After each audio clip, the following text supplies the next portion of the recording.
پریشانی میں مذاق اور خوشی میں تانا مت دو، کیونکہ اس سے رشتوں میں موجود محبت ختم ہو جاتی ہے۔ ہر کوئی مارنے کے لیے پتھر نہیں اٹھاتا، کچھ لوگ یہ کام لہجے سے بھی کر لیتے ہیں۔ صرف رب کی ذات ایسی ہے جو معافی مانگنے پہ یہ نہیں پوچھتا کہ غلطی کیوں کی تھی۔ غم کی ایک بڑی خوبی یہ ہے کہ یہ انسان کو نرم بنا دیتا ہے۔ اگر زندگی میں غم نہ ہو تو انسان پتھر بن جائے۔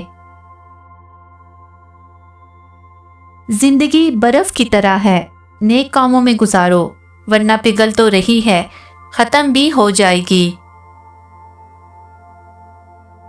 کسی انسان کے لیے اہم ترین چیز ہمیشہ وہ ہوتی ہے جسے اس نے خود محنت کر کے حاصل کیا ہو۔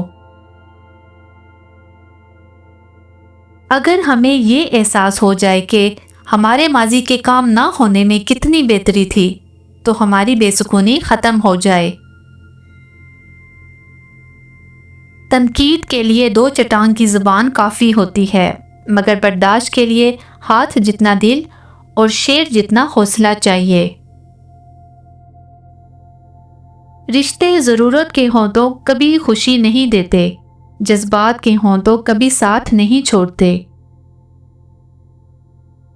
حضرت علی نے فرمایا، 6 چیزوں کی شکایت کبھی نہ کرنا۔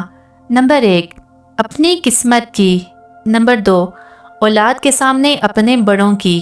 نمبر 3، اپنے ذاتی مکان ہوتے ہوئے اس کی تنگی کی۔ نمبر 4، بھول کر بھی اپنے ماں باپ یا استاد کی۔